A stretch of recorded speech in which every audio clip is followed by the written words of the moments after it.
Good evening, race fans, and welcome to the Majors Series.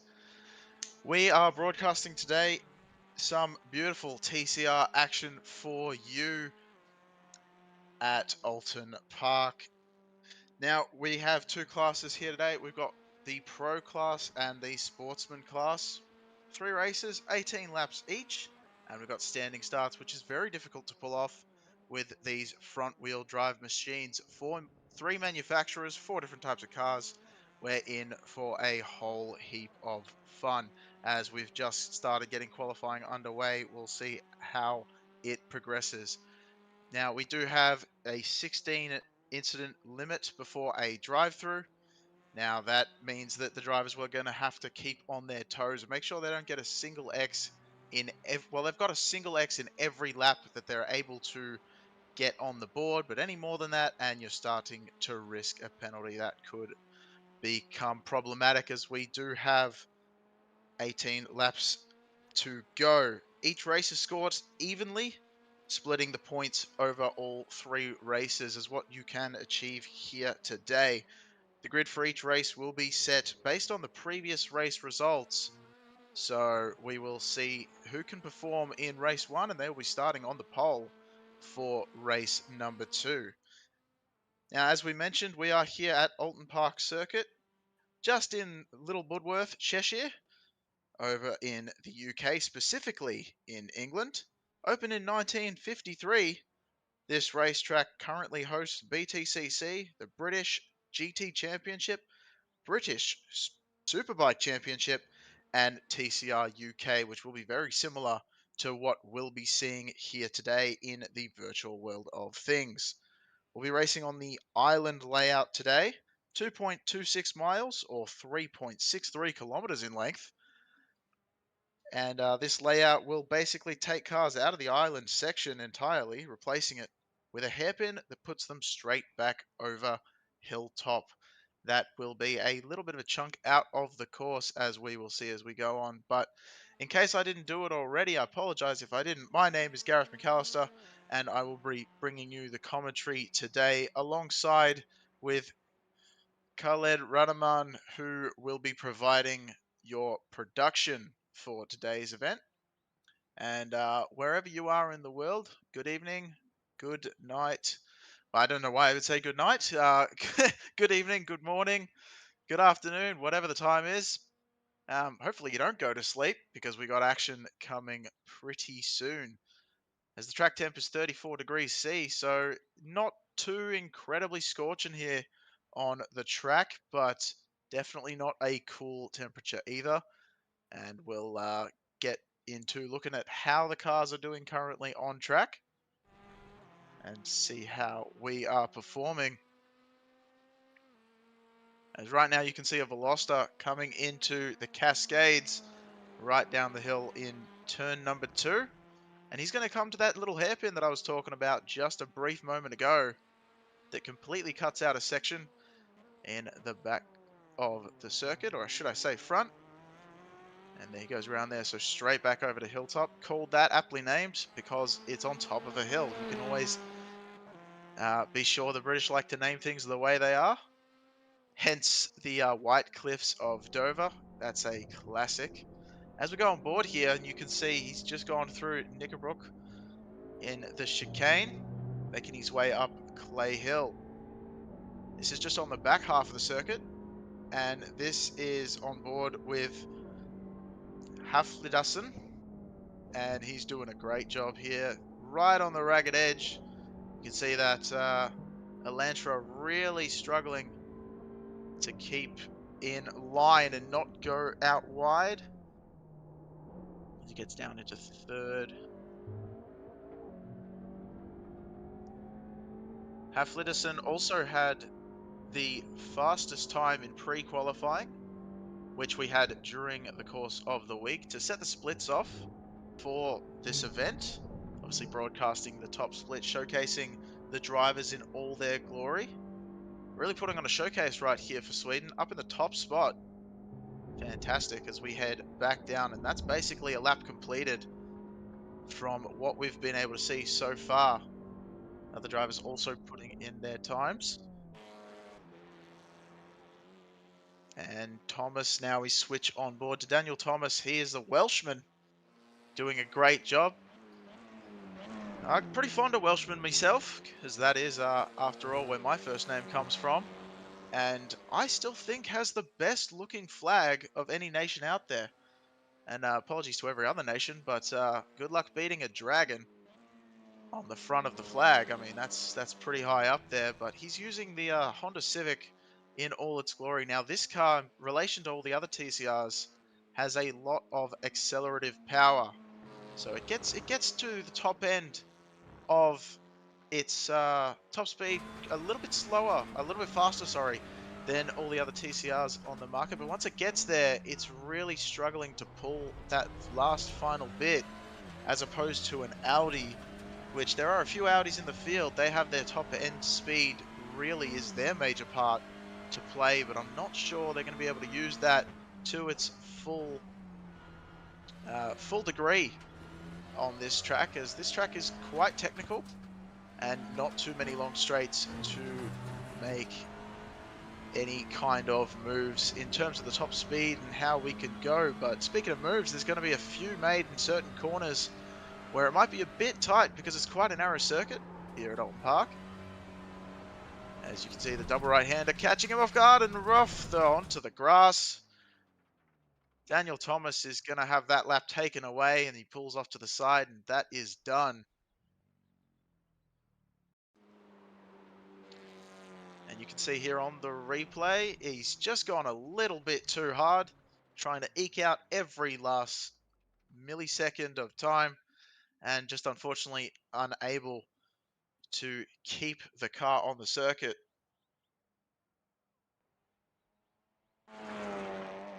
So we're jumping back to 11th position with Jeff Schmeier.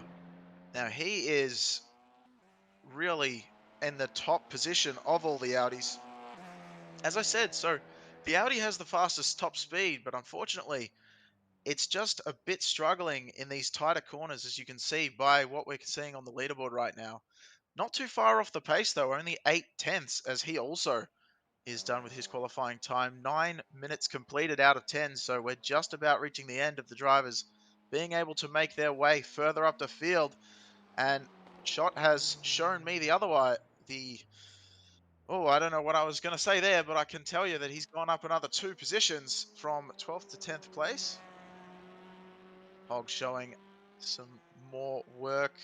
He is the last car on track at the moment, or one of them for sure, as I'm not sure he's going to have enough time to pull one more lap out of the hat, but he's trying his best. Lovely looking livery I like there. Nice bright colors. You can't miss him on track.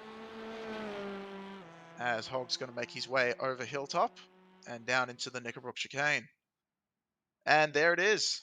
10 minutes is up. Qualifying has proven interesting enough indeed. And that was only with one car on the circuit. As we take a look at our leaderboard so far. So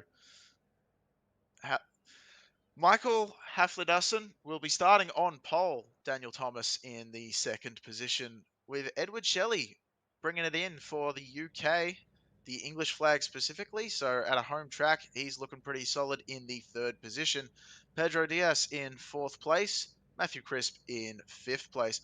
Austin O'Neill in the sixth position. Robert Northway in the seventh. The Kiwi doing a great job, performing right out the gate very early in the morning for him. Gary Thomas in the 8th position. Jonas Gunnarsson in the 9th spot. Hakan Schott in the 10th position. David H. Baker in the 11th spot. Jeff Schmeier in the 12th position as we roll it on back to the 13th spot. Davis Braun is in that position. Oscar Motten is in 14th. Wayne Hutchinson in the 15th position. Brian Shrevenier in 16th, Sebastian Jackson, Michael Hogg, Bill Daly, and Nathaniel Pollard rounding out your top 20. Ray Partridge in 21st, Mikhail Hagstrom, sorry about that one, Mikhail, in 22nd position, and Tom Drayling we'll be rounding out our 23 car grid here in the top split. And these are the drivers who are going to be showing off absolute masterclass around Oulton Park.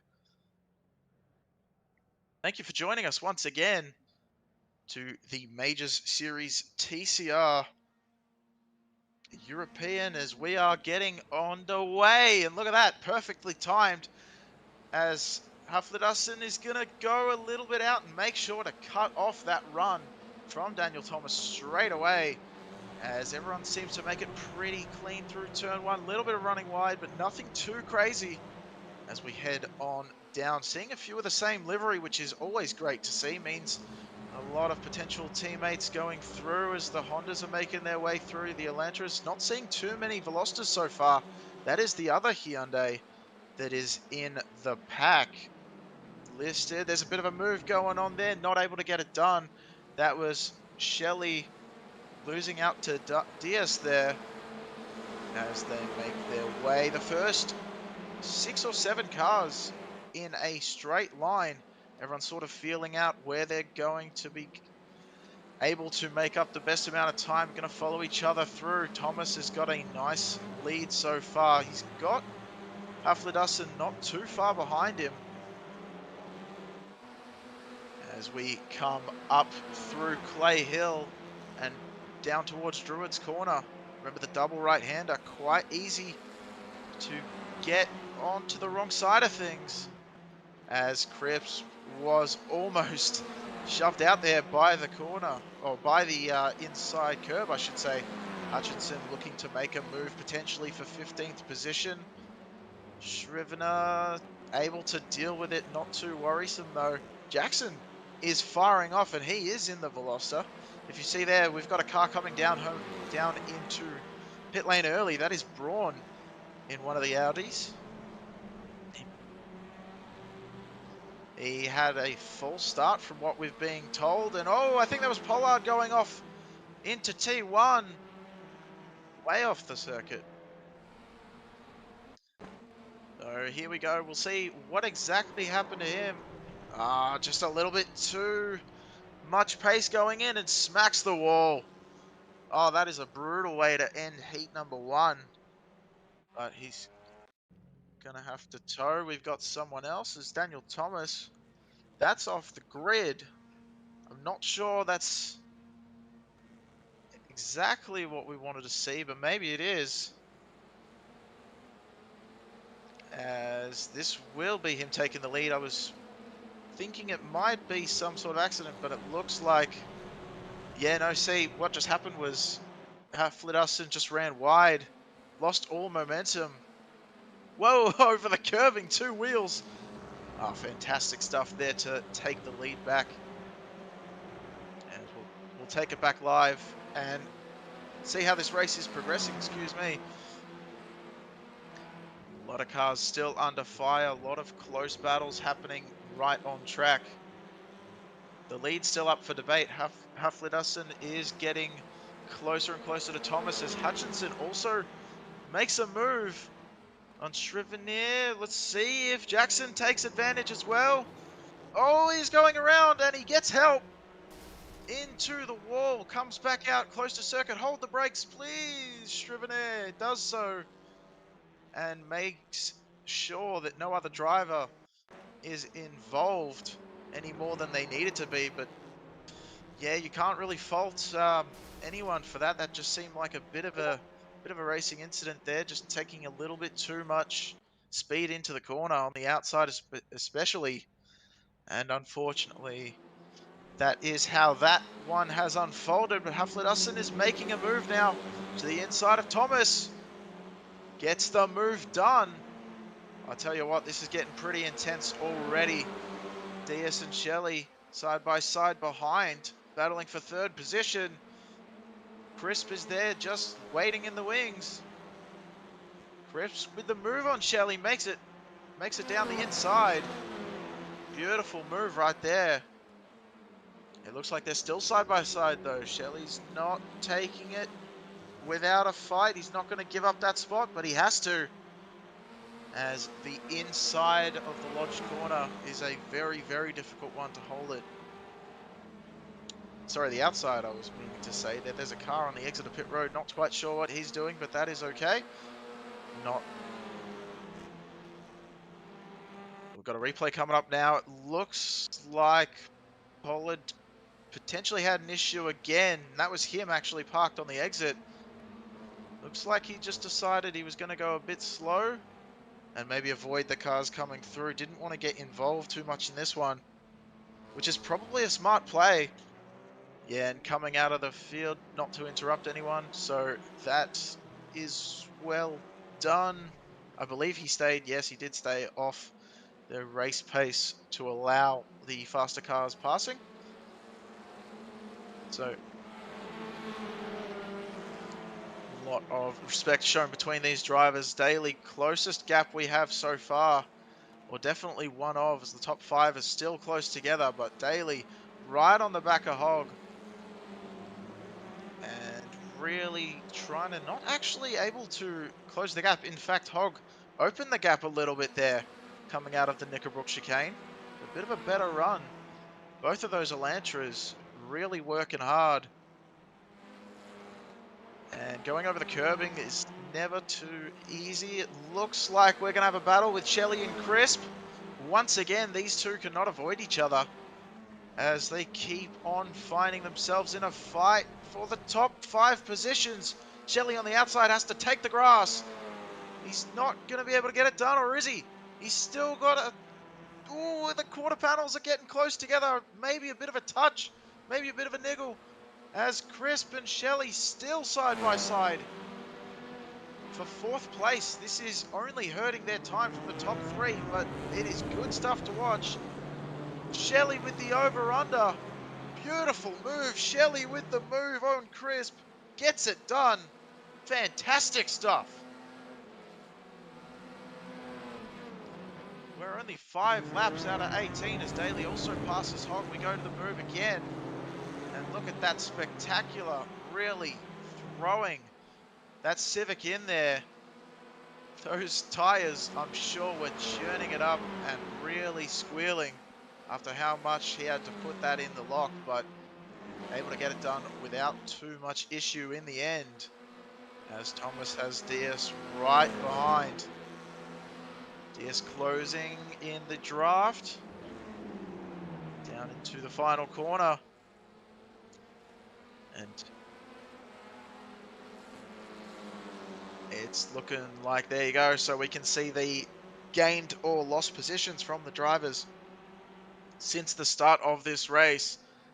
And it looks like, at least in the top 20, as far as that's concerned, Moton, sorry, is the biggest mover with a 5-position gain in the 9th position. So he has been on an absolute roll. And also your fastest Audi on track right now, sitting in that 9th position. Not a very popular car, the Audi. I don't exactly know why. I always liked it, but it is a bit odd because it does have some very short gearing down in the low gears, which I think may turn off a few drivers, especially since we didn't talk about how it was a standing start. And the Audi is the easiest car to start off the line. It really can get going pretty quick. The other ones are a little bit harder. As we look back at Partridge, trying to make a move on Daly here, we're going to see the Audi top speed really coming into play as he makes his way through without too much issue over Hilltop and into Knickerbrook. Easy done. Daly, I think, gave him a bit of room there to make that one work as well. Deciding better not to fight too hard for it. Probably a good decision there. You want to bring that car back to Heat 2, because remember, we still have another 2 races after this one, and we're only at lap 7 of 18. So still a bit to go. As we're going to go back to the later, Haflidussen is really making gains out here in front of Thomas. It was a bit of back and forth between the two of them towards the start of the race, but it looks like Haflidussen is really getting away with it. Diaz has also fallen off the back of Thomas a little bit as everyone has sort of found their rhythm in the top 10, really. No one too close together.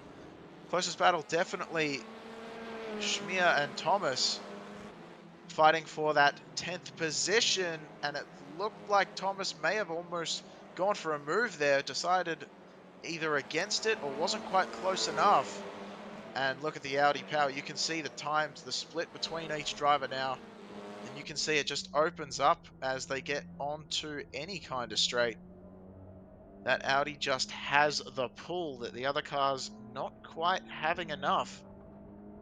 Of course, part of that comes down to the skill of the driver getting the power out of the corner, and Schmier doing a great job of showing just how much skill he has in that Audi machine right in front, as we are currently on board with Thomas in the Civic just behind.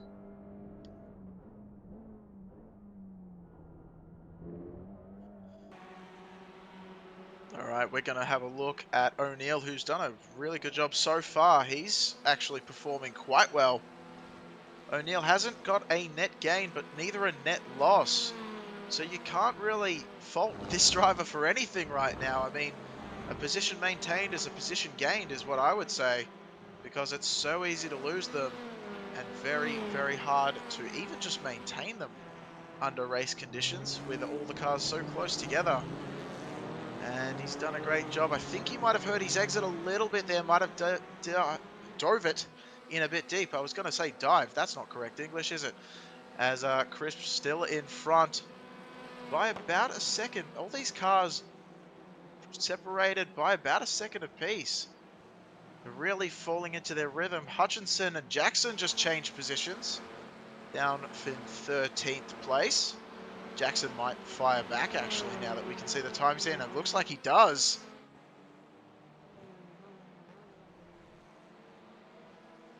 And Jackson may have got a little bit loose there. Hutchinson looking to pounce. That's Civic doing a great job. There's a lot of Civics in the field. I'm actually very surprised. I know it's quite a popular car, but I didn't realize it was going to be this popular. It's got to be said, it's probably one of the best looking. No, that's not a paid thing to say, because I'm not getting paid by Honda to say that, but I still think it's probably one of the better looking cars on track at the moment. But anyway, I digress. As Hutchinson still trying to find a way back around Jackson, but it doesn't look like he's going to be able to. As we are just making our way through the halfway point of the race, or have done, sorry, as we are looking in 13th, 14th. You can see them just going over the timing line there.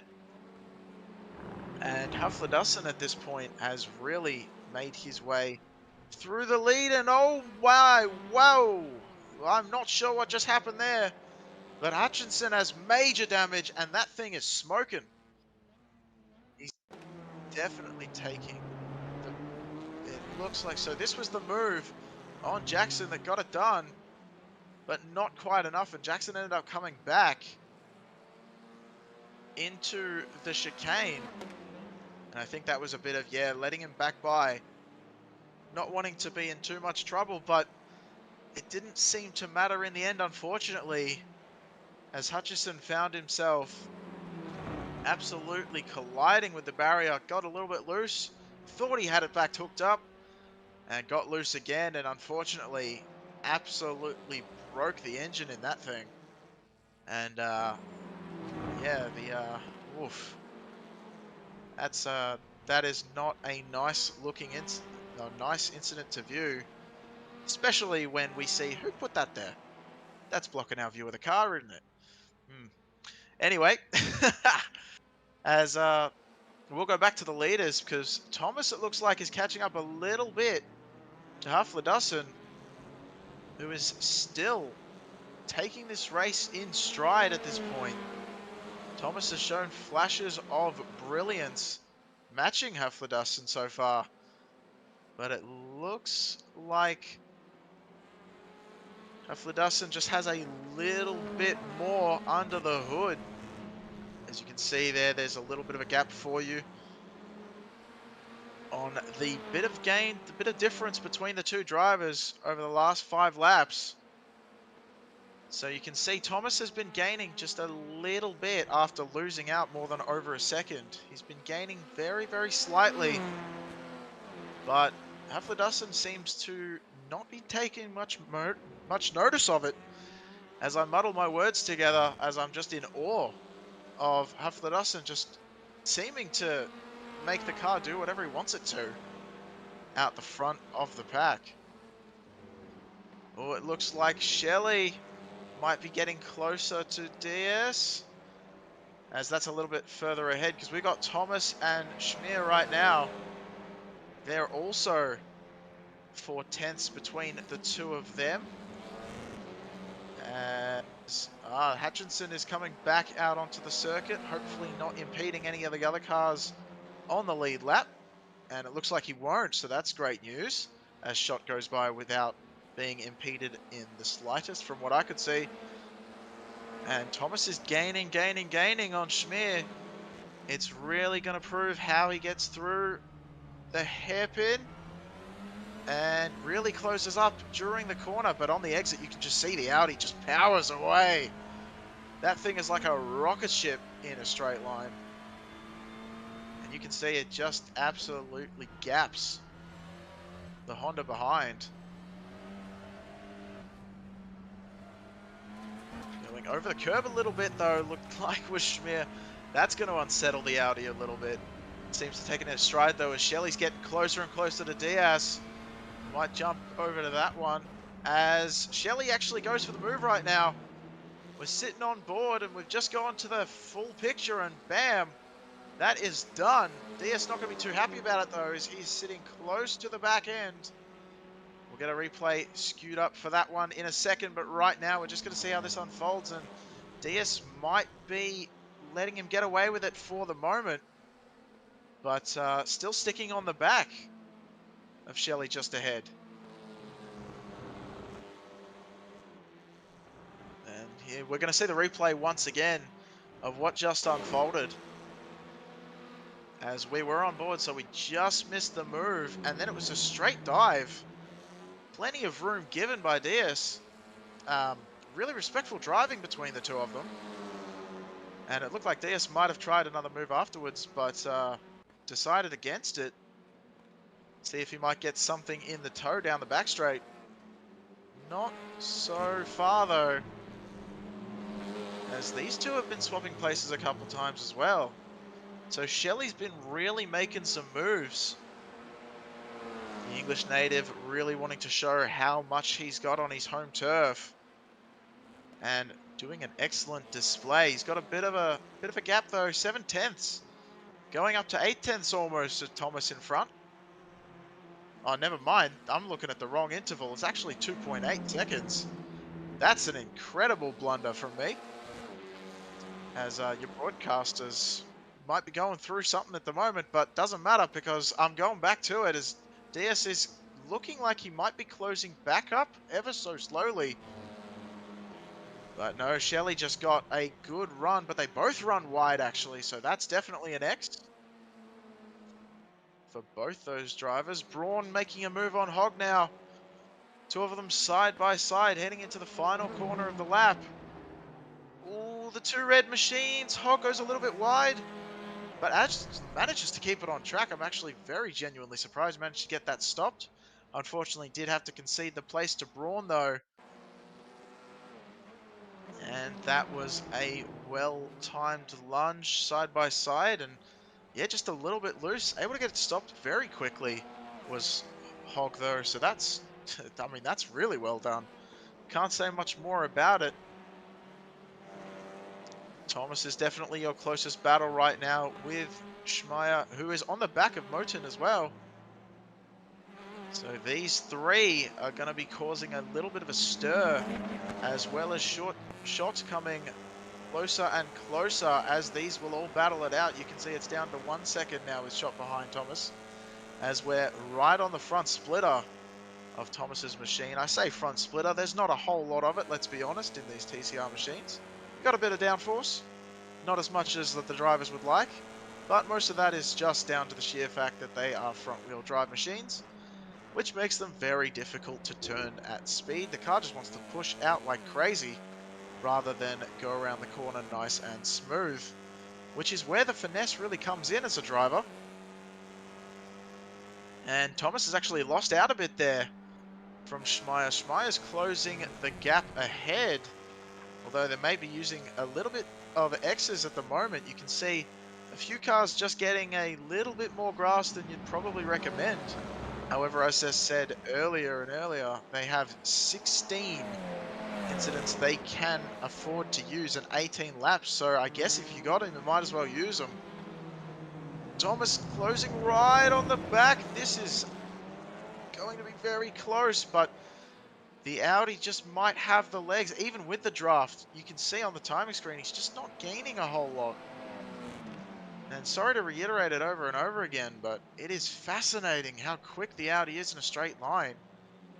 And the opposite goes for when it's in a corner. It just seems to bog down a little bit on corner entry.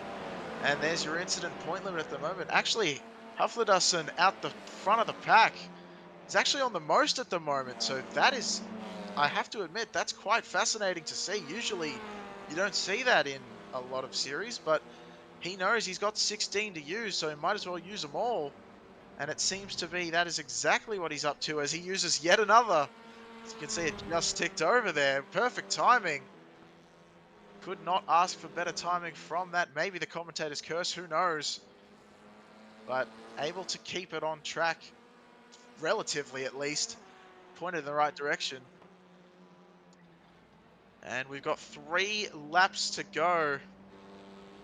Hutchinson is only on 1x, so he's actually the best so far, which is fascinating to see considering he actually hit the wall earlier in this race, just straight on.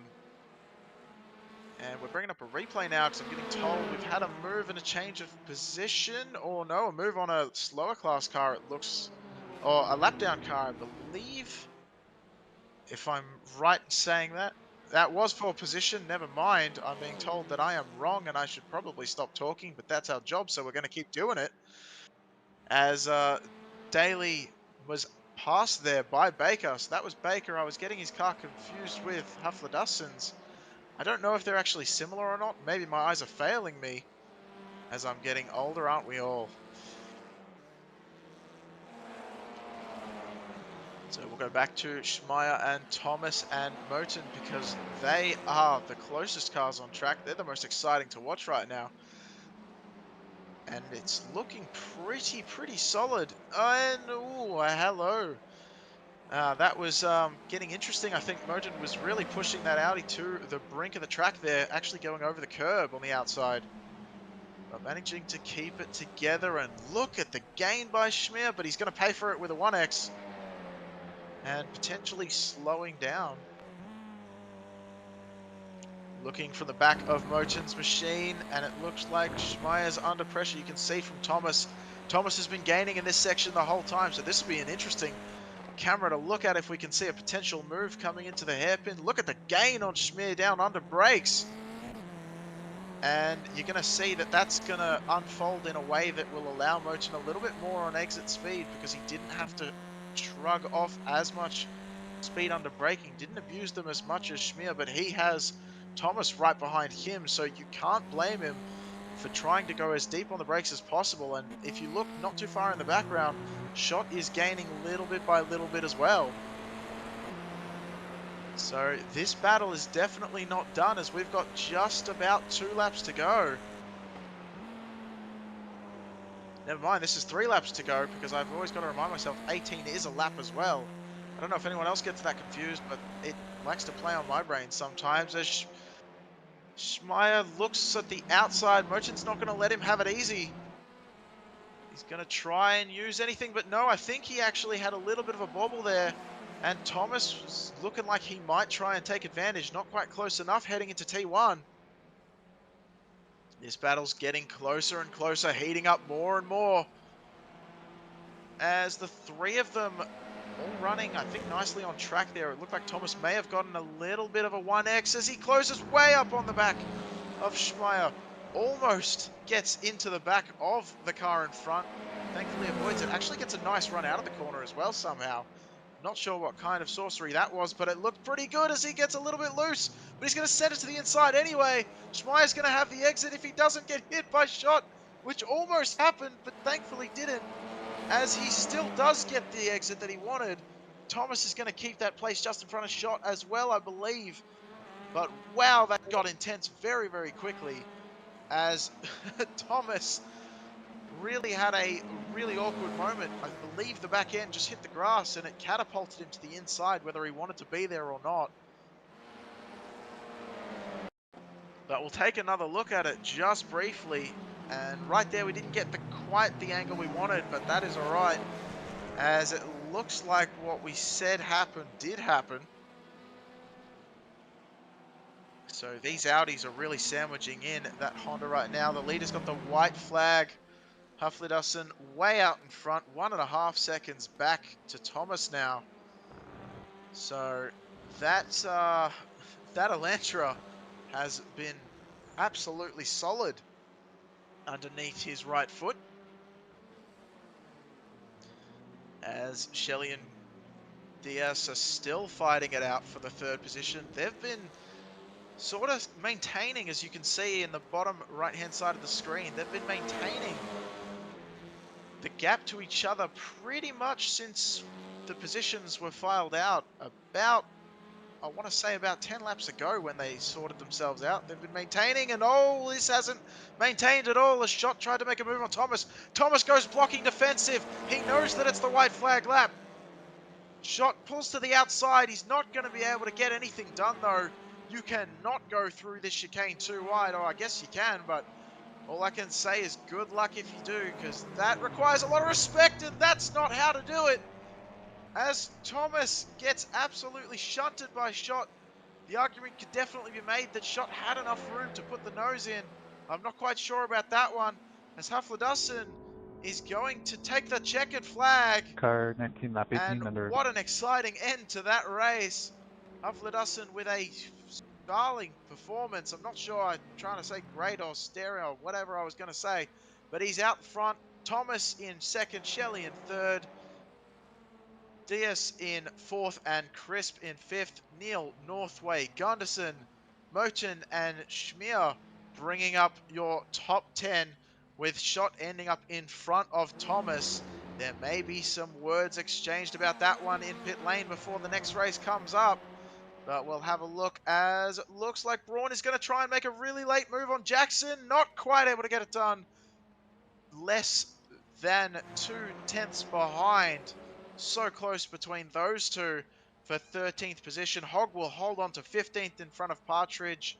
Not quite able to get a pear tree on this occasion. Baker in 17th, Daly in 18th.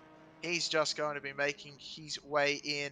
And our final driver on the lead lap looks like it's Dreeling, who is in the 19th spot. He's going to be making his way around in the Honda Civic. What a whole lot of action in just the first of 3 races. So we have quite a few more racing shenanigans and intrigue coming up in just a second, as Dreeling does make his way across the line, and that is the grid that is going to be set for heat number 2 as well as we carry over.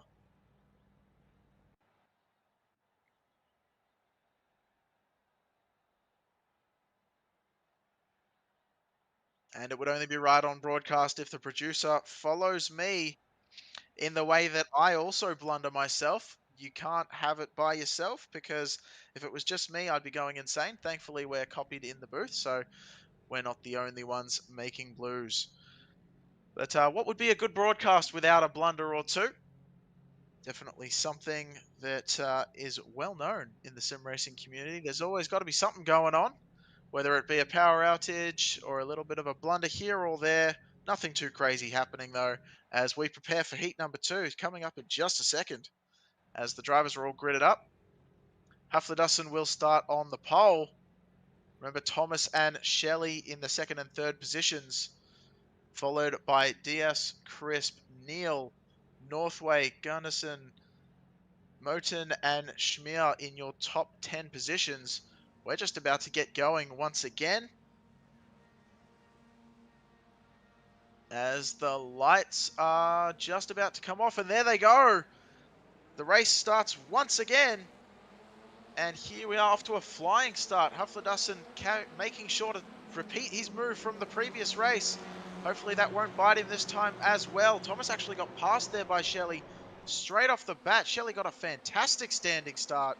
And as I was saying, somewhere in the mid-race before, it's quite hard to get these cars started. A lot of them, the Audi's a bit more of a gun and go. The other ones, you've really got to use your clutch, make sure it gets off the line, time it perfectly. And it looks like a lot of these drivers are able to do that. Car 8, lap So 1, when that you're is ready. great to see, as we've got a lot of battles happening on track right now.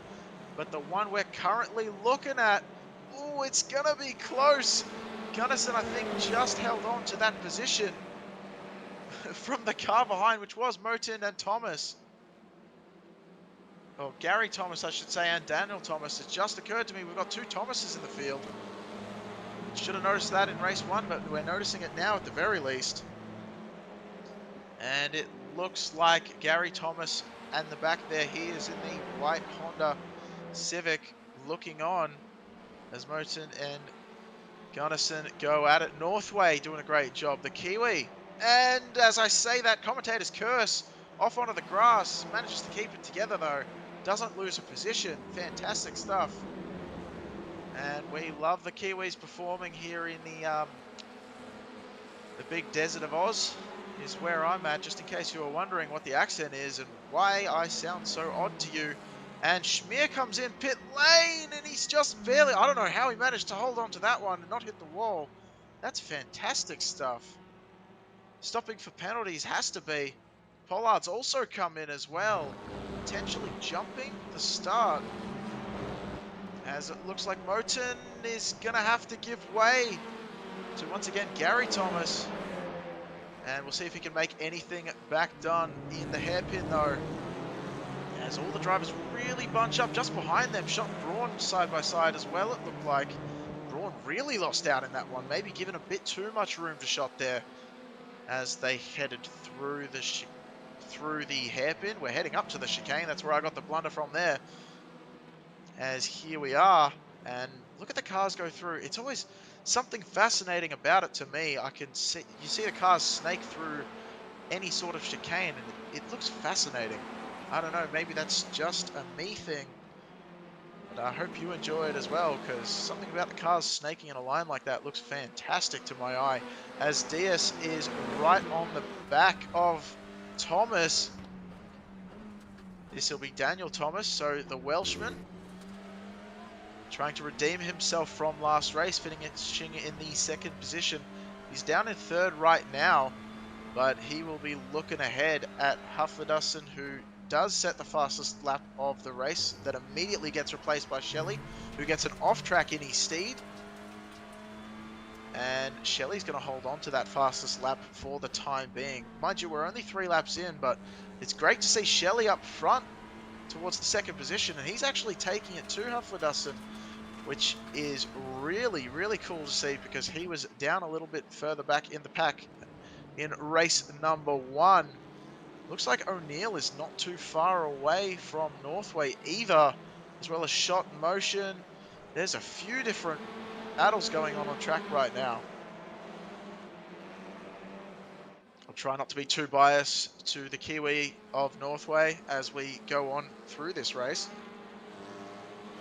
but he's doing a great job. Keep in mind that it is about, what would it be now, about 7 AM almost for this driver. He actually got up at about 5 AM to compete for this one.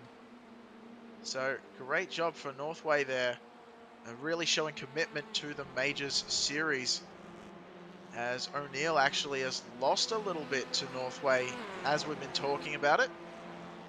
And we keep our eyes focused on O'Neill as he gains a little bit further back up actually in that final corner.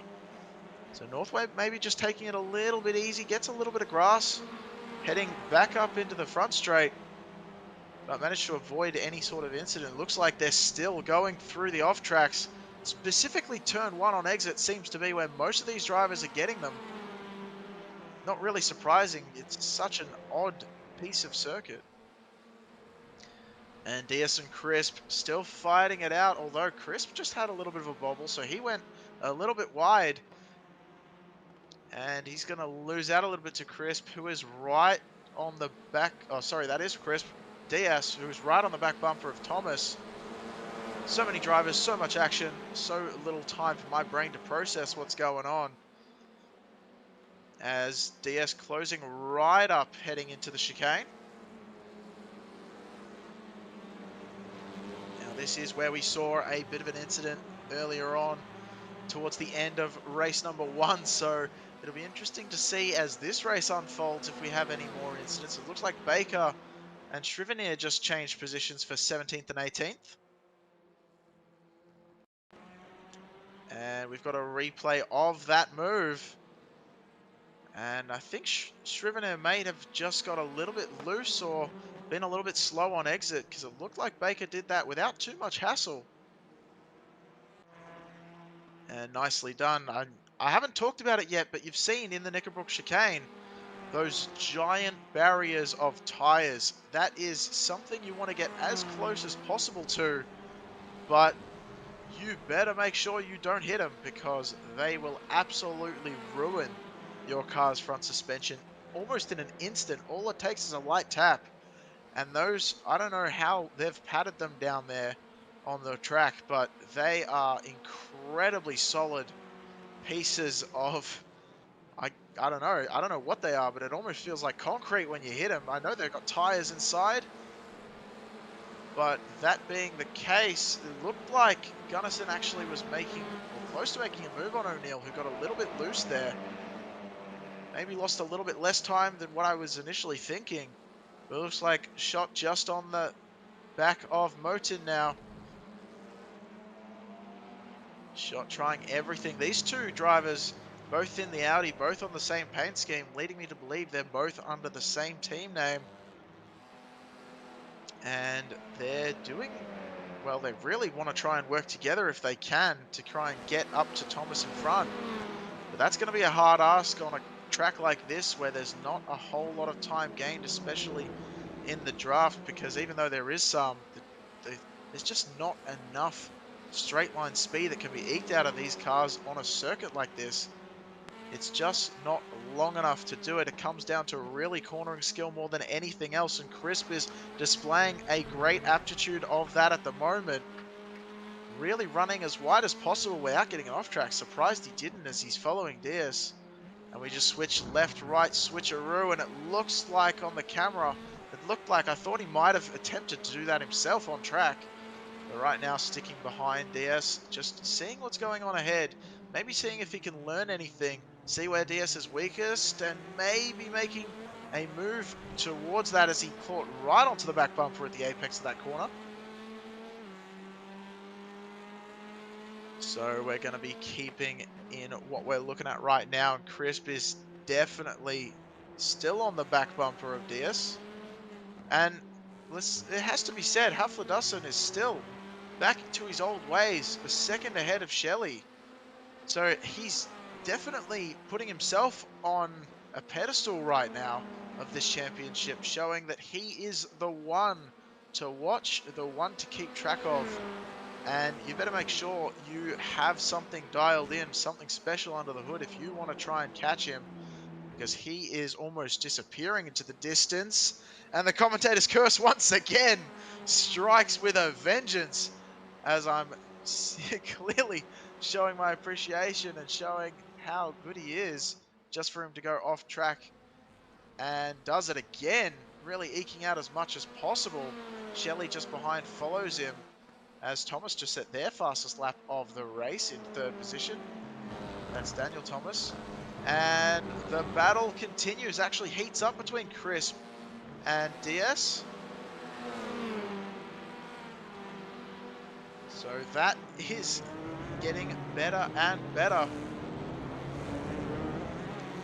Look at how close Crisp is able to get into the hairpin. Unfortunately, there is, that thing called a Civic right in front of you when you do that. So not many places to pass, but in order to make a pass at this track, sometimes you really have to just send it in and hope for the best. And sometimes that can lead to problems, but other times it can lead to absolute euphoria. So we're going to have to just keep an eye on this one as this battle continues. Crisp is really on the back of Diaz. And this is definitely your closest battle. Thomas is also closing in on Shelley as well. Oh, that's really closing in fast. What is happening there? Shelley might have run a little bit wide. And Shelley's actually going into pit lane. Shelley from second position has gone down pit lane.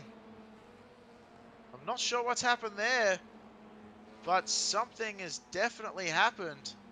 And unfortunately, the Majors Garage sponsor, it looked like maybe had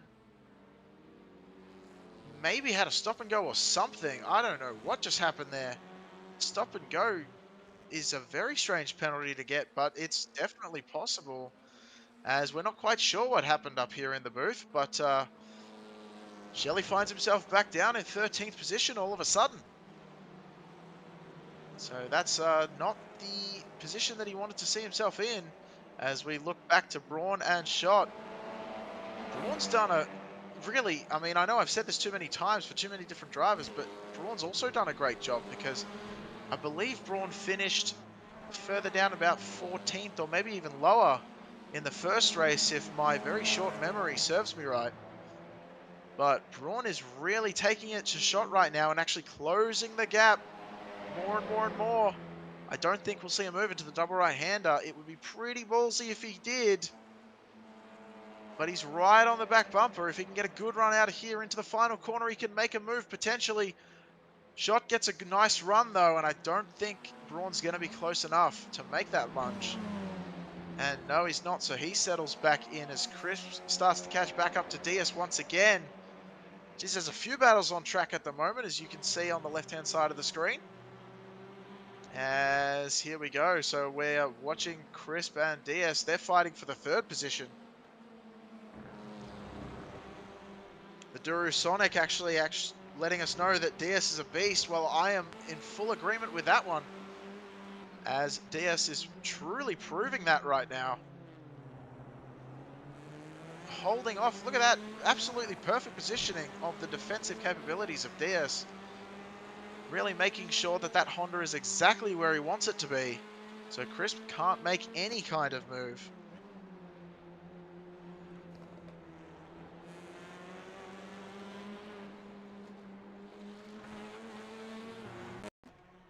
And we're going to take a look at David Baker, who looks like he's got two moves in pretty quick succession. So that was one of them just there, and I think, if I'm not mistaken, that was on Dreeling. And well, this is on Hog for sure. Oh, so that was Bill Daly, sorry. And this is Baker passing Hog, gets that one done without too much of an issue. And that was in pretty close succession to each other.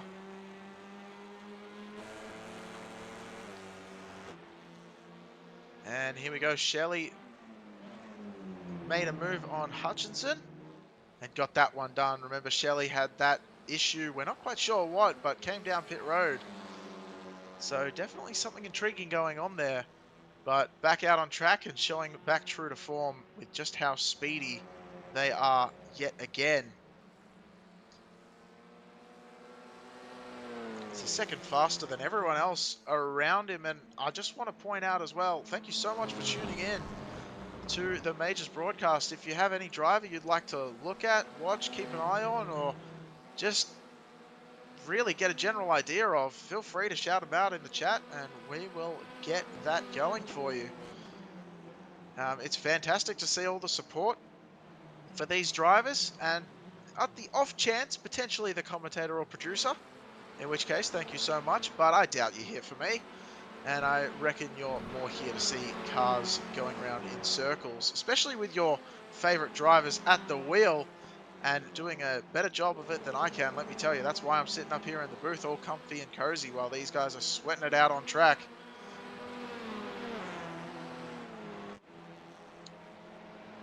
Closest battle, Braun on Shot right now. And he is closing that gap ever so slightly. But remember, he was closer at one point, so Shot actually got a little bit further ahead. And you can see there, the gap has changed dramatically in different ways, as it looks like Shot might be pulling a little bit ahead, but Braun's keeping him there. So actually not that much, as we are keeping an eye on all the battles on track right now. Looks like everyone's kind of figuring out where they want to be. All the battles slowing down just a little bit. And we'll get back in touch with Haflidassen. He is still putting on an absolute clinic out here. 2.2 seconds ahead of Daniel Thomas behind. And the Swedish driver is showing why it is argued among many different people, including myself, that the Swedish drivers may be among the best in the world. I'm not exactly sure why. I've heard somewhere around, now this could be entirely wrong, so apologies if I spread a rumor, but I've heard that a driving test in Sweden and Finland and some of the other Scandinavian countries involve trying to hold a slide with opposite lock. I'm not sure if that's entirely true, but that's a rumor I've heard. And maybe that just goes to show why these drivers are always finding themselves near the top of the table whenever they're on track. And maybe that's just me being jealous. Who knows? As he is still 2 seconds ahead. Thomas did gain 1/10 there, but not too much, as we're looking at Schmier now, who made a move on the inside of the Fusion machine. Oh, wow. Okay. So that was a pretty decent move. Nothing too crazy from that one, and as you can see, or as you can probably hear, my brain lost me on that one just for a second. But we're getting back into it, getting rid of our jitters. This is the first broadcast I've done, so cut me a little bit of slack. I'm talking to myself, but you know, it's all good. As Crisp is on the back of DS, and you know what, you got to have some humor about this kind of stuff. As Crisp is closing the gap, I believe. I think Diaz was performing really well defensively, able to open the gap, but Crisp has come back as the tires are getting a bit more worn down, the fuel level's getting a bit lower, and Crisp seems to be managing that a little bit better right now.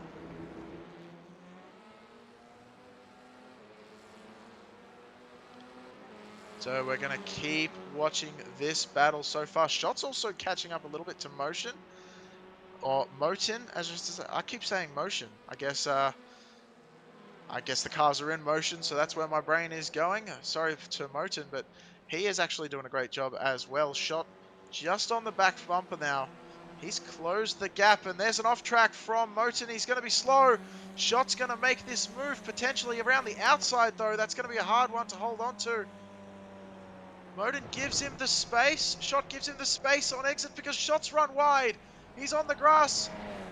Airborne with all four tires off the ground and multiple times. He goes over the bumps on the outfield, and that's allowed Braun to slip by into the 10th position. And Shot's going to have some work to do to get back from that one.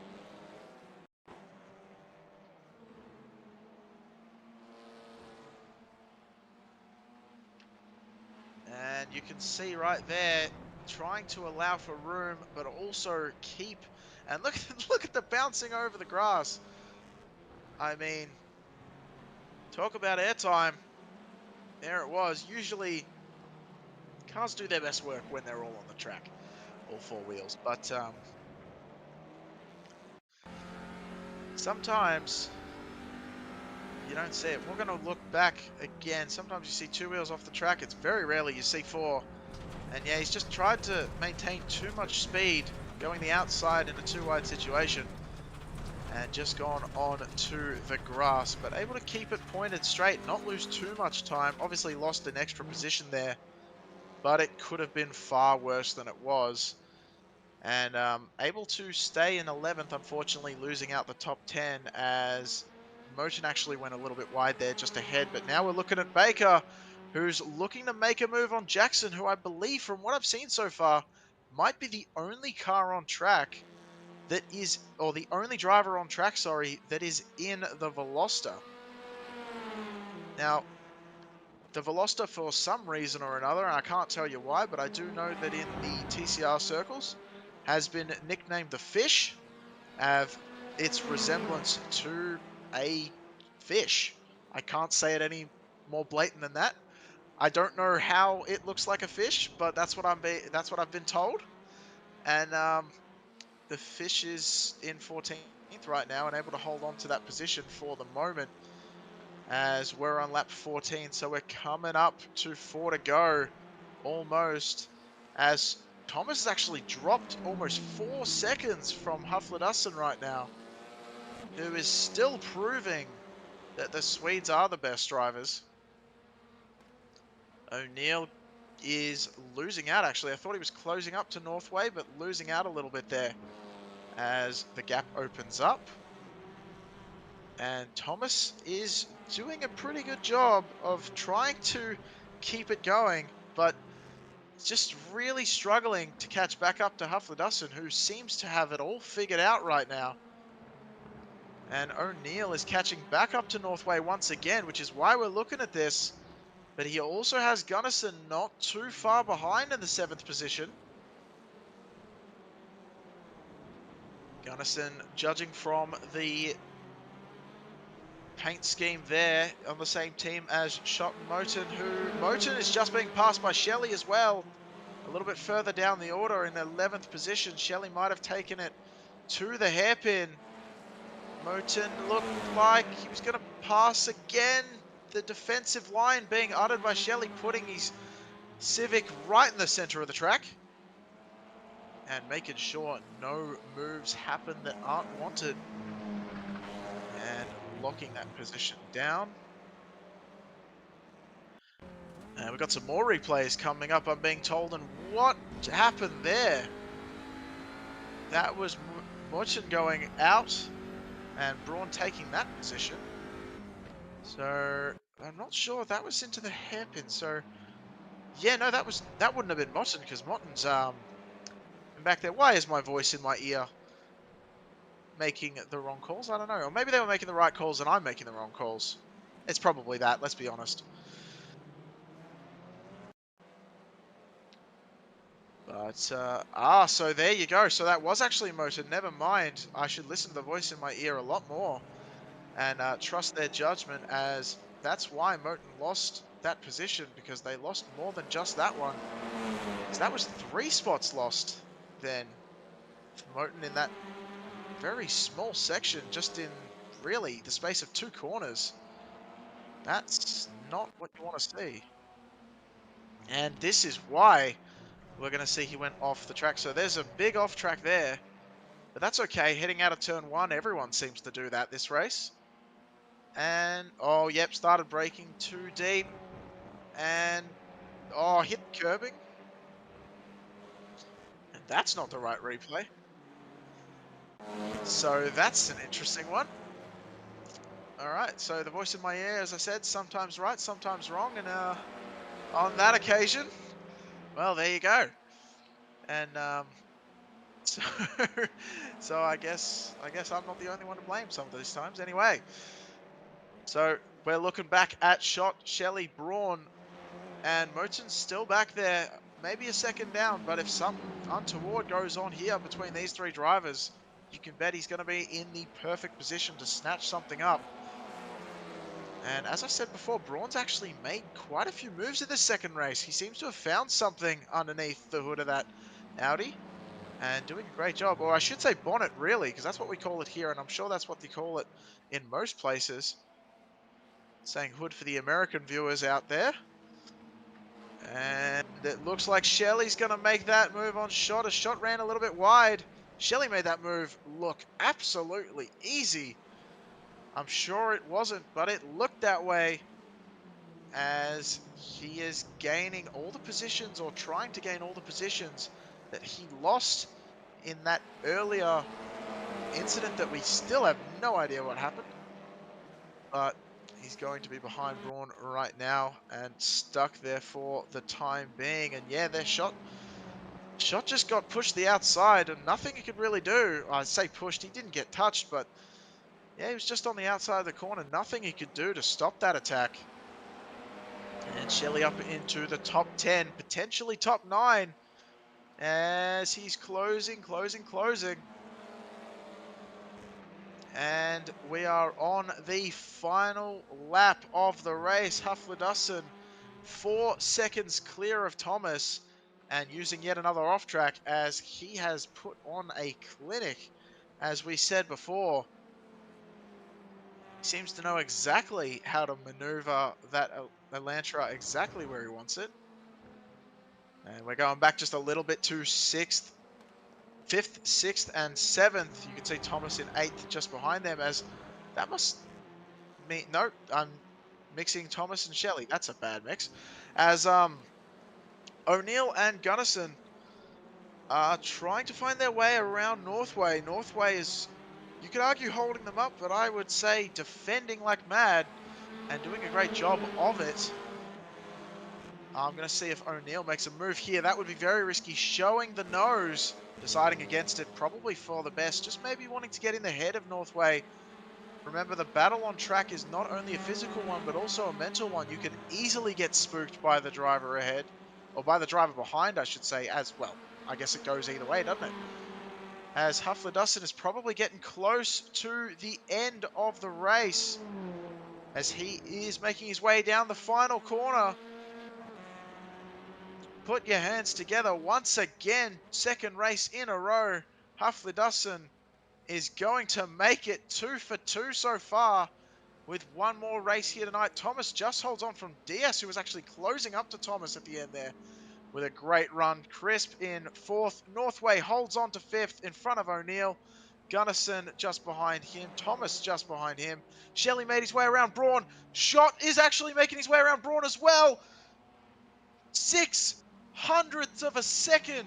Ladies and gentlemen, that's about as close as a TCR fight for the lead, or I shouldn't say for the lead, but for the end of the race, that I think I've ever seen. What an amazing move. Braun must have had a little bit of a bobble, maybe when Shelley was passing in the final couple of corners, and Shot took full advantage. We'll see if we can get the replay done before it cuts us off. And into the final corner, yeah, you can see Braun just runs wide, gets pushed wide a little bit, and Shot takes full advantage of that one. Amazing run to the line, and able to take the 10th place spot, I believe, from Braun there, and that will definitely be hurting Braun's feelings just a little bit, as we're waiting for the final few drivers to come by, and that is Shrivenir, who makes their way down. 20 cars finishing on the lead lap this time, 19 last race, and doing a slide, unintentional or intentional, not sure. We're going to say intentional, as a celebration of, in his perspective, probably the race finally being over, if we're honest.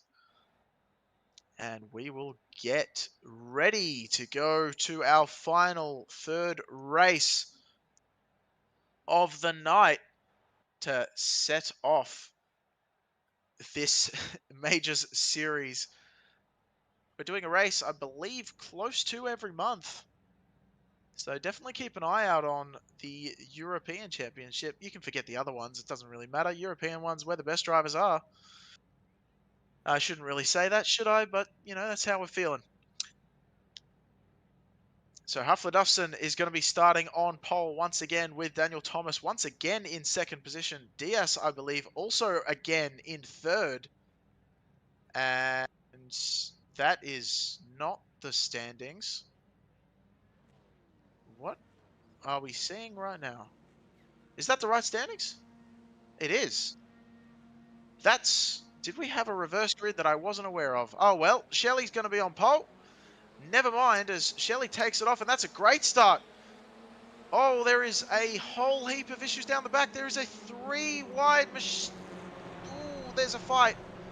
And there's a few drivers going off the track. That's going to slow them down. Their cars are going to bunch up like crazy. Thankfully, nothing too untoward. Shelley, Thomas, O'Neill, Crisp, Northway. Another Thomas, because that's the second one. Huffler-Dussin, Diaz, Gunnison, Shot, your top 10 right now. And I did not think there's a little bit of a checkup. Huffler-Dussin gets absolutely punted out of the corner. Little bit of a checkup from everyone, and it looks like Car Gunnison 81, hit lap 1, Diaz, who under hit Huffler-Dussin, and he has been really sent back into the 9th position. He's got some work ahead of him. I apologize for not realizing that the grid was reversed, but that is the way it goes sometimes in the broadcast booth. Sometimes we're a bit blindsided by our own idiocy. And that is just to call me, not the producer who knew exactly what was going on and tried to tell me, and I just flat out was flabbergasted. As you can see, Huffler-Dussin making a move on Gunnison. So we're going to ignore the self-deprecating humor for a second. And Huffler-Dussin makes that move without too much of an issue on Gunnison, recognizing the fact that Huffler-Dussin has been absolutely the car to beat so far. He definitely has his work cut out for him, though, as he is in 8th position.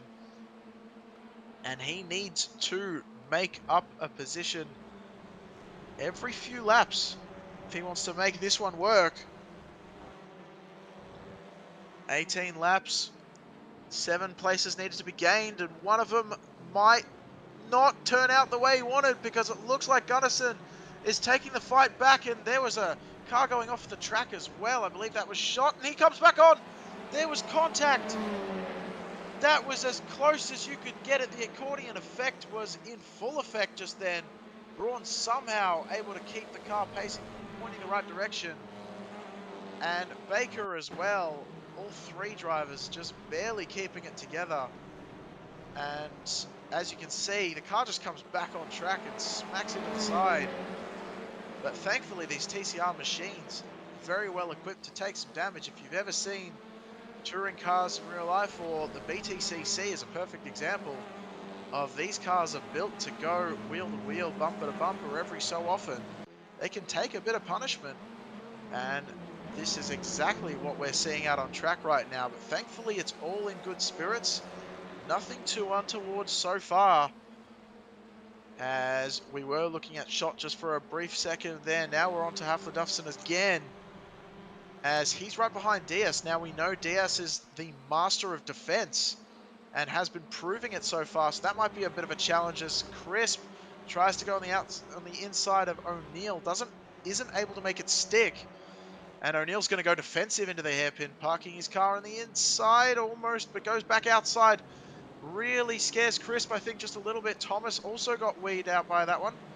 Braun on the inside of Moulton, and looks like Baker was trying to follow him through, but unable to get it done. So Moulton is going to hold on to the 11th position as Braun makes his way back up into the top 10. Oh, there's a bit of craziness happened there, and that looked like netcode. The Kiwi is out into the lap 3, fence. car 46, service. Diaz got side by side, and that was about as big a crazy event as we could see out on track. But I believe netcode played a massive part in that, from what I could tell just from the quick view we had. And there was Northway, Diaz on the outside heading into Knickerbrook chicane. Not a good idea. And yeah, potentially a little bit of netcode, but also too wide into Knickerbrook is not a good idea. The rejoin, maybe a tiny bit sketchy, it has to be said, but able to get on without hitting any other cars, which is definitely the #1 priority. And it looks like one of the drivers is towed, and that would be why. Shrivenir, what did I say just last race? Those barriers, I mean, it shows tires, but it is like hitting concrete. I mean, those things, I don't know what they're like, if they're filled with concrete in between the tires or not, but it seems like it when cars bang into them. Speaking of, there may have been a little bit of contact there with Crisp and O'Neill as they went side by side. They're still side by side heading over Hilltop into the chicane. One of them realistically has to give. If you're going to go too wide, it's going to be interesting. They come together just a little bit, and Thomas has to give way under fire from Diaz now, though. able to hold it together. Diaz has to follow through. Oh, sorry, we're looking at Thomas. I was so caught up in it. O'Neill and Crisp were fighting so close together. And O'Neill with a bit of an off-track there on the exit of that corner as we're still on the front splitter of Thomas. And, whoa, it looked like we were almost going to go in the exhaust pipe for a second as he's closing right back onto the back bumper of O'Neill. And O'Neill not letting it happen, though. And these Elantras are looking very, very racy. Full of pace. And speaking of pace, Huffler-Dussin is still not able to get around our Minister for Defence, which is proving to be Pedro Diaz. The Portuguese driver is doing an amazing job, and the commentator's curse may come in to blow on that one. I should really stop talking about drivers while they're on screen, because it seems like that is only causing problems.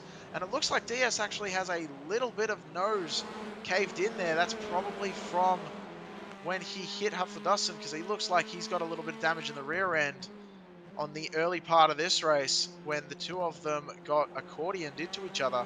Bit of a domino effect that happened at the front. And Shelley's starting to gap out the front now. So Shelley's opened up a lead 1.2 seconds over Thomas, who is himself 2 seconds ahead of Crisp. And then a massive less than a second gap from Crisp all the way down to Baker from 3rd to 11th position. In fact, now Shot just barely on the cusp of that one, as trying to make it the top 12. Well, 3rd to 12th, I should say, all under a blanket.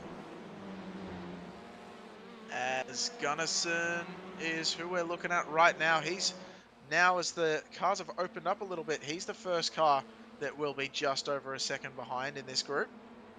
But he's looking to separate himself from Braun behind and catch back up. As we're looking a little bit further back, Schmier is closing in on Jackson. The Fish not performing as well, swimming upstream it looks like so far, as he seems to be struggling a little bit. That corner looked a little bit sketchy, but actually able to hold it. But is he going to hold the defense? Looking to the inside, looking to the outside, goes Schmier. Brilliant defense from Jackson, not letting anything happen there, but he might have pushed it too hard, pushed it too deep. The Audi's going to have the legs, or is it? The Veloster may be able to hold on to the position for the moment, and Jackson does so. Schmier unable to catch up to the back of that machine. And it looks like they're going to be sorting themselves out. Meanwhile, still battles all over the place, as you can see. 6th, 7th place, DS, Huffler-Dussin. Yeah, Huffler-Dussin is really, I mean, he's still stuck in traffic. I'm sure that hurts the ego just a little bit, as he knows where he belongs. And he is trying desperately to catch up to O'Neill just in front. And not too far behind, about 8/10, and seeming to close the gap ever so slightly. Way off track though. I wonder if that may be a slowdown. I'm not sure about the limits of the track here at Oulton Park. But it looks like he was able to avoid a slowdown. I'm amazed. There may be a lot of forgiveness on the exit of turn 1, as that's definitely a touch right there. Diaz with a whole heap of performance. I don't know where I was going with that word, but definitely a whole heap of pace heading through the corner. And Huffler-Dussin almost touching the inside barrier there. That would have said goodnight to his reign as the champion in all 3 races. And speaking of, if he wants to keep that going, if he wants to clean sweep this one, he's going to have to get a move on. He is running out of time, just about 11 laps left. And he's got a mountain to climb, quite a long way. As you can see, Shelley in the background, just going through the final corner. And Huffler-Dussin, he almost hears me in the booth. Gonna make that move on O'Neill, gets it done. And O'Neill's going to have to concede the position, but will he fight back? There's always the question when a driver gets passed. We all know as drivers, we do not like being passed on track, and we like to get it back pretty much as soon as we can. And who could blame him? We're all competitive. This is all what we go for. And it is in our nature, as O'Neill still right on the back. Diaz right on the back as well of O'Neill. But not going to make anything happen right there. As Baker closing it, but that's not going to work. Moulton is going to have enough of a run on exit to keep Baker at bay. So Baker is going to have to think about what to do to catch up to the back of Moulton and make that pass work, because he's definitely got the pace right now. As Moulton seems to be struggling a little bit ever since really about the mid-race of last race. He seems to have lost a little bit of the pace he had in race number 1. As you can see, there's a little bit of movement as Gunnison tries to defend heavily against Braun, who has been getting better and better every single race. That is Braun that we're talking about there. And that red and black Audi has been performing very well. Potentially most improved is Braun from the start of these 3 races to the end of these 3 races. I would definitely find it hard to argue against that. As you can see, just kissing the apex on exit, that's going to give him a pretty good run. I think he's just a little bit too far behind Gunnison, though, to be able to make anything of value, as he's also got a lot of a lot of traffic behind, as we're laughing about the fact that Baker managed to somehow avoid getting into the back of Moulton, because that was about as close as you can get and still see a little bit of air between the cars. I guess you can't really see air, but you all knew what I meant. As Moulton is still making his way in the 10th position. Now, he's actually caught back up to these drivers, as Braun and Gunnison have been battling just ahead. And Gunnison's going to go very defensive. Braun's going to go to the outside. That's only going to hurt him, because Moulton's going to try and take advantage. Or does it, because the double right-hander might lead to a good exit. Gunnison's going to go defensive again. Braun is going to brake a little bit earlier than he wants to. Moulton has to follow suit, though. Not enough space. It's such a tight circuit. It's so difficult to make a pass. But so fun when you're in the driver's seat, taking a drive around here. Although I think the minds of these drivers is so far away from fun right now, it's not funny, because these guys are pushing as hard as they can and giving us a spectacular show. As we are watching on board from Moulton, you can see him really turning that wheel and really pulling it left as hard as possible.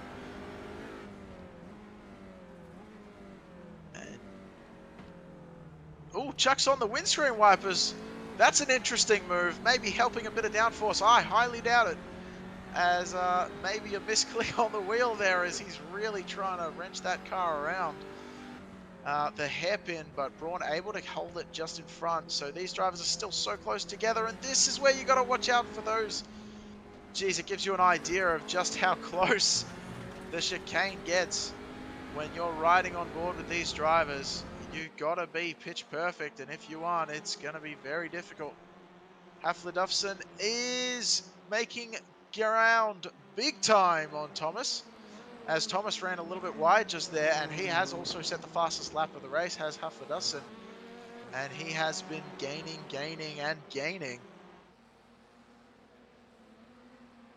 As once again, thank you so much for tuning into the broadcast. We hope you're doing you justice. As we're watching the drivers go around, and Hafler-Duffson, I mean, that was not great. And you can see, there you go. I'm pretty sure that's the caution. The yellow flag there telling us that he's got to slow down. I'm so used to seeing a yellow flag and thinking it's a caution flag. But no, that's telling us that driver is a slowdown. going a little bit too wide. That means that he's going to have to give back some pace and not perform as well as he potentially could do, as Baker makes a move on motion. Actually hits the back of Braun. Oh, and gets smacked into the back of by Shot as well. The three cars absolutely punted. Hutchinson doesn't know where to go, squeezes in between the two stricken cars. And that's about as accordioned a vehicle as you could see. A lot of control problems for that machine of Baker, and he goes spinning, smacking into the barrier.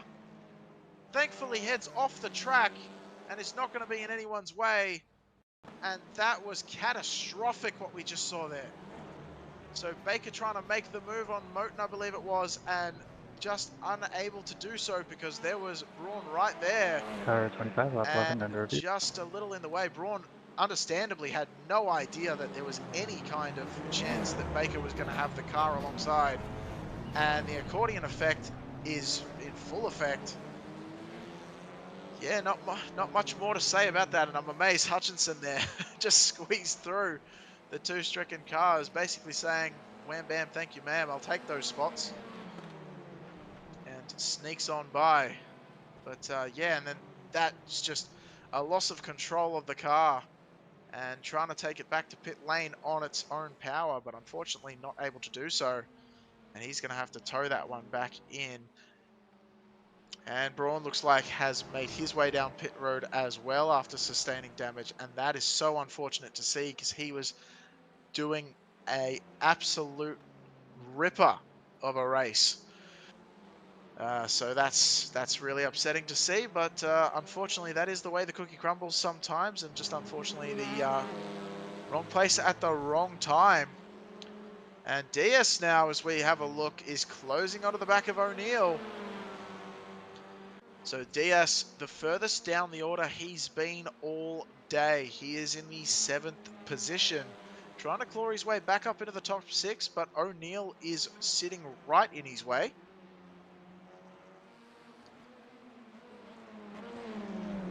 As they continue to make their way around the circuit, they've gone back through the final corner towards the start-finish line. DS has a bit of a run here. I wonder if he's going to make a move to turn 1. He's looking for it, potentially trying to do something in the head of O'Neill. And we've got an exiting car. That's Baker. He's going to brake to allow these guys by. Fantastic sportsmanship shown as Diaz sends it. Maybe it looked like might have been a little bit on late on brakes, but it was actually perfect. Look at the run he's going to get. It's actually not as much as O'Neill somehow. I'm not sure how. But O'Neill has kept it going. I might have sent it a little bit deep, but then again, I've just realized once again that Diaz has that damage from the front of his machine. So maybe it's affecting his straight line speed just that little bit, unable to help him get through. And you can see just how close it is when the barriers pass as we are on board this front tire of Diaz's machine. And it also gives you a chance to see just how, we haven't talked about it yet, the undulation of this track. There's so many small hills, and while they might not be large, it really unsettles the car because, you know, all the weight goes off the wheels, back into the air, back down on the wheels, compressing the suspension, and it can lead to all kinds of problems. But the cars, the mechanical side of things, definitely feeling it around Oulton Park. As it looks like Crisp is pretty close to Thomas. That was a perfect change. Thank you so much, Khalid. That was amazing. Perfect timing, as it looks like Crisp is right on the back bumper of Gary Thomas, who is trying desperately to hold on to that second position.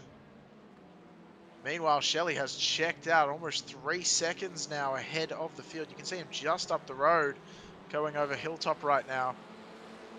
And he has basically put himself in a position to let the other drivers know that he is another one to watch. It's not only the Huffler Dason show, it is also the Shelley show, which almost sounds like a sitcom in a way. The Shelley show. Oh, catch it now, or maybe anyway, doesn't matter. we're gonna stop being weird for a second and have a look at Crisp and Thomas, with the other Thomas catching back up. It could be the fight of the Thomases with a bit of a crispy sandwich going on. Crisp is still on the back bumper. Close enough to make a move into turn one if he wants to. This could get interesting. Gary Thomas going defensive. Daniel Thomas looking on from behind. And Crisp is going to go a little bit wide, not actually getting an off track there, surprisingly, but we were on board, so we couldn't exactly tell how far he goes as he goes for the move on the inside. This is going to be a risky one. Thankfully, both drivers made it out unscathed. Gary Thomas able to keep that position, and he's going to lose the straight line speed because he tried to make that move, is Crisp. And there's another move happening. Oh boy, side by side, they're actually touching. It almost looked like they were glued together for a second there. They're going to be side by side going into the chicane. This could be very, very interesting. Who's going to let off? Neither one of them from the look of it. Thomas maybe. Thomas got a little bit of a clip from Thomas behind. The two Thomases getting involved. Gary Thomas and Daniel Thomas. Daniel in the HKS machine. Gary in the all-white Major Series sponsored machine. Both of them also in Civics, which makes our job that little bit harder. I don't know what that word was, but I meant to say harder, as Huffler has made his presence known, as he is right on the back bumper of what was his rival for the first two races. And, ooh, Daniel Thomas gets touched just a little bit, but he's going to be still on the outside line as they head towards T1. Is he going to give the position? Is he going to hold on to it? He's a little bit ahead of Huffler at the moment. Side by side into T1. They're going to give each other both some room. Not even an off track to see, which is fantastic from the two drivers. Huffler may be compromising his exit, though, for that reason. And Daniel Thomas just stays ahead for now. Huffler gets the run, though, right on the back bumper. Thomas goes as defensive as you could possibly be. Huffler almost pushing him down the track. Side by side perfectly as they head into the hairpin. And he's not going to be able to make it done. Thomas with a fantastic, stellar display of defense. Huffler is going to stay behind. Is he going to try and force the move into the chicane? Surely not. Oh, maybe I'm wrong. Yes, he will. Thomas is going to have to give it to him unless he's not going to. Side by side. Somehow they get through it unscathed, and Huffler makes the move. Incredible stuff. DS also tries to make a move on O'Neill. Finally, he's been struggling with that one for a while. Unable to make it though, as O'Neill keeps it together right in front. This is getting so intense. DS on the inside right now. Side by side into the double right-hand corner. There's a little bit of a touch between the two of them, but they're able to get through it without too much of an issue. They're still side by side heading to the final corner. We're on lap 17, heading to the final lap of the race. This is the final lap to make something happen. Diaz makes the move, gets it done into the final corner. He's going to have to defend hard. Well, now we're coming to 2 laps to go. Never mind, because Shelley'd already passed. Thank you, Khalid, for letting me know that once again. Getting ahead of myself. This is getting way too exciting, way too quickly, as Diaz, once again, still has to try his best. The Minister of Defense out here going to have to prove once again why we've given him that title. Just ahead of O'Neill. And it looks like for the moment he's going to be able to do it because O'Neill goes to the outside line. That means he's going to have a better run a little bit on the exit. O'Neill's going to have a faster line, but it looks like Diaz has got just a little bit enough on it to keep it in front. And don't look now, but here comes Gunnison. Never mind, that wasn't Gunnison, that was actually Braun who was behind there. I wouldn't forget that paint scheme anytime soon. So he is a lap down machine, so you'd hope that he doesn't get involved in this epic battle that we're seeing right now. But here we go. So this is the pass that we just saw not too long ago. They were side by side for quite a while. And onto the inside line was Diaz, and he just made that one work perfectly for him. As we come into the white flag, Shelley with an easy 5.6 second lead, 5.7 now.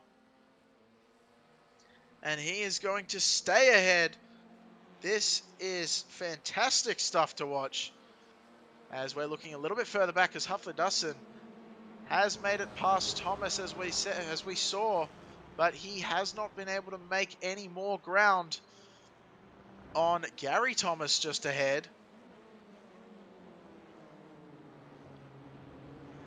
So it looks like through the hairpin, still unable to get anything done. Ooh, maybe a little bit of a bobble from Daniel Thomas, maybe trying to get a little bit too much into it. As here we are heading into the chicane. Huffler Dustin is right on the back bumper. No, surely he's not going to try that. Oh, we saw something bad happen there on race one. Thankfully able to avoid the same incident recurring in race three. And Daniel Thomas is right on the back bumper going for the move into the double right-hand corner. Unable to get it done. Too much curbing. He's going to lose out on that one. Shelley is going to take the checkered flag in just a second. Welcome to victory lane, Shelley, joining Huffler Dustin as our winners of the races today. It's not a clean sweep for Huffler Dustin. Crisp in second, Thomas in third, Huffler Dustin in fourth, Thomas in fifth position. That's Daniel Thomas. Gary Thomas was in third. Diaz, O'Neill, Gunnison, Moulton, Hutchinson, rounding out your top 10. And it looks like Schmier is unable to get Jackson there as well, as their fight is heating up. But it's right at the back end of the race. I'm not sure he's going to be able to get it. No, just misses out by less than, well, less than 2/10 for sure. Less than 1.5 tenths, as Shot pulls through for the 13th position. Pollard in the 14th spot. Hogg's going to be making his way around now in the 15th position, just crossing the line. Partridge in the 16th place. Dog Bear Racing is going to be happy with that one, as he is in 16th, definitely holding his own. Our daily driver, Bill Daly, making his way into 17th. Dreeling, happy to be here in 18th position.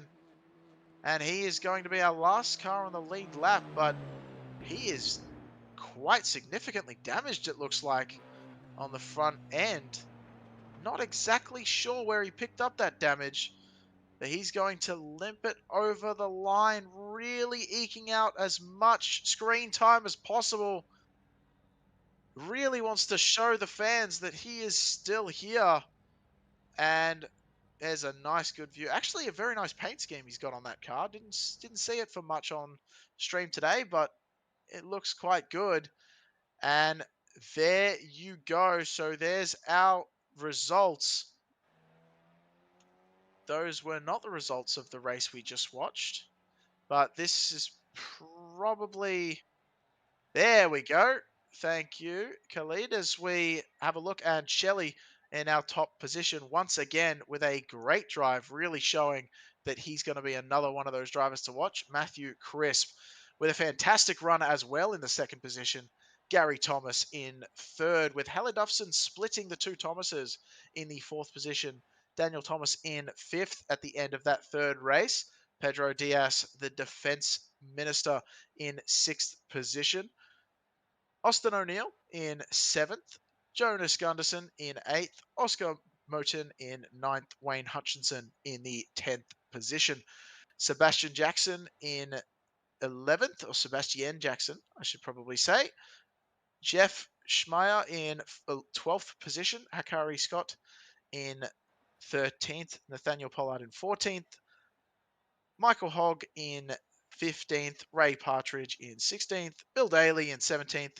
Tom Dreeling in 18th. Davis Braun in the 19th position at that race. An unfortunate one for him. He was doing so well up until the accordion effect. David H. Baker in the 20th position, rounding out the top 20.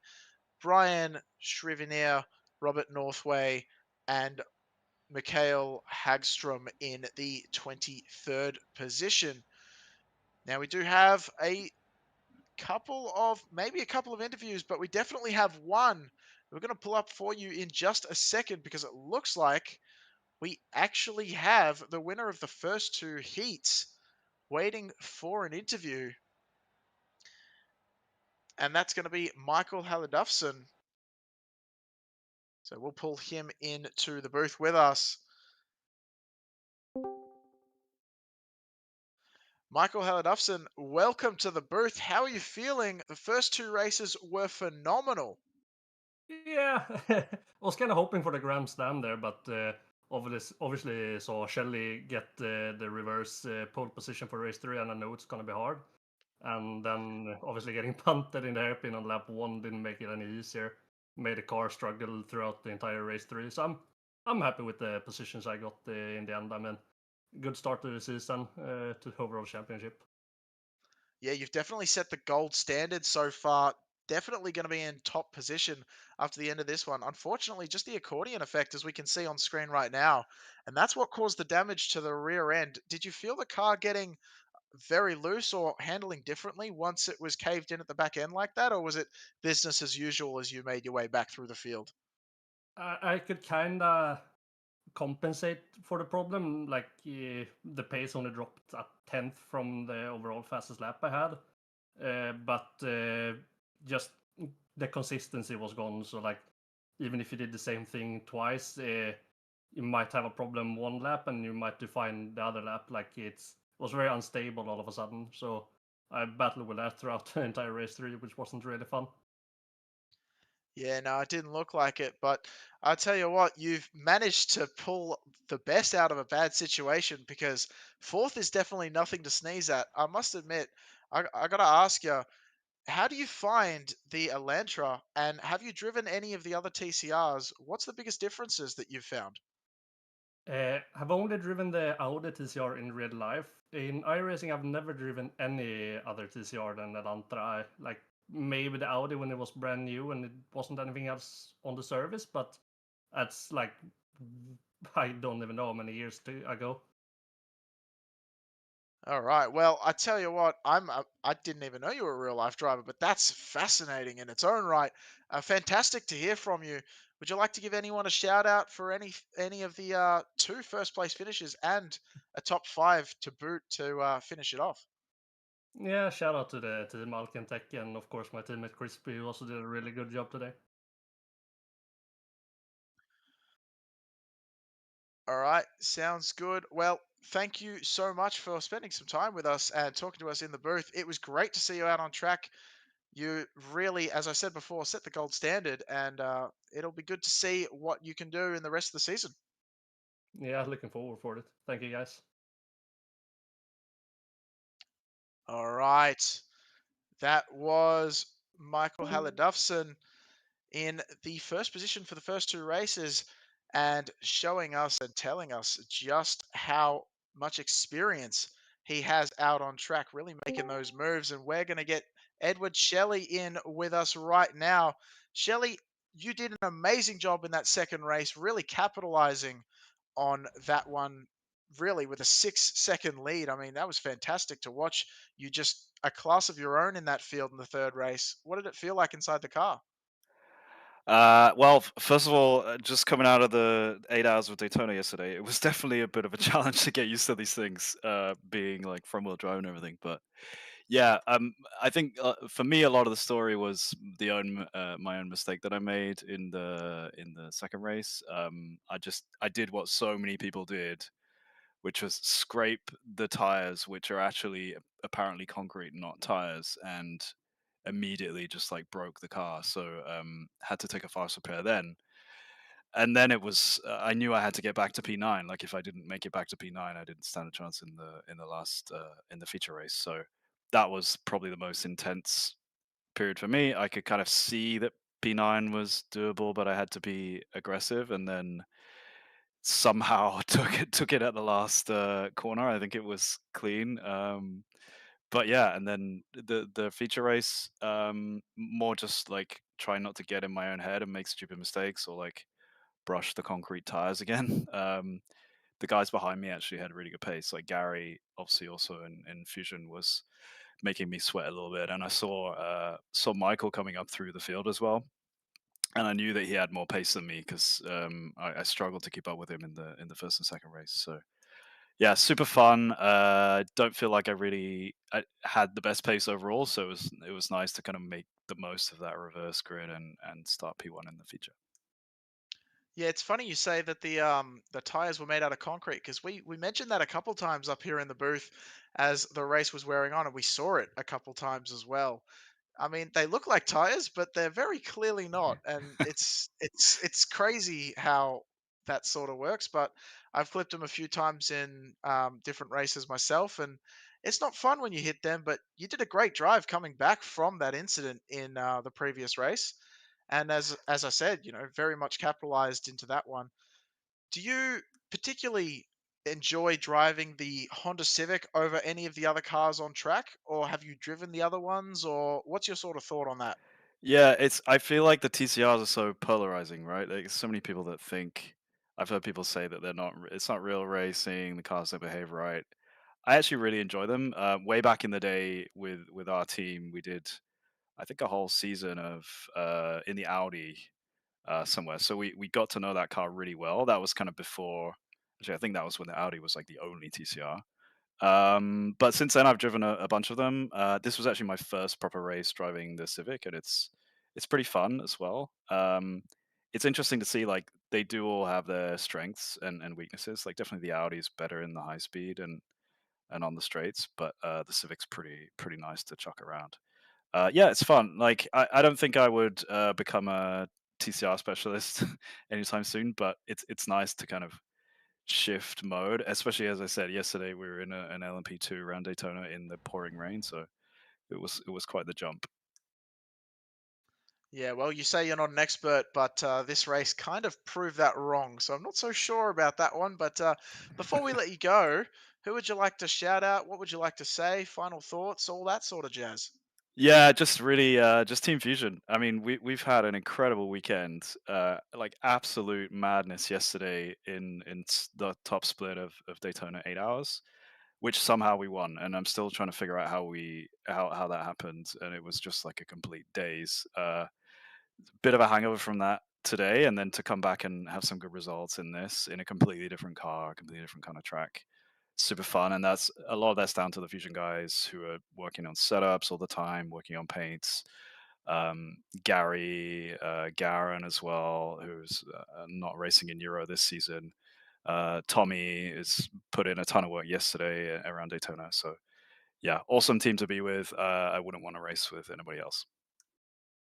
All right, that's fantastic and great to hear from you. I'm sure we'll be seeing you up the front of the grid a lot more as the season progresses. But until then, we'll say goodbye, and it was great to talk to you, Shelley. Yeah, thanks guys. Hope to see you again. Sounds good. All right, so thank you very much for joining us here for the Euro broadcast of the Majors Series TCR race. This one was. I'm sure I'm saying that wrong in some regard, but oh well. And Will, we look forward to seeing you again. I think the next event is about a month away, give or take. So we'll see you then. And thank you so much on behalf of myself, Gareth McAllister, and Khalid Ramadan, our very esteemed producer, who was a great voice in my head, making sure I said and did the right things. We will see you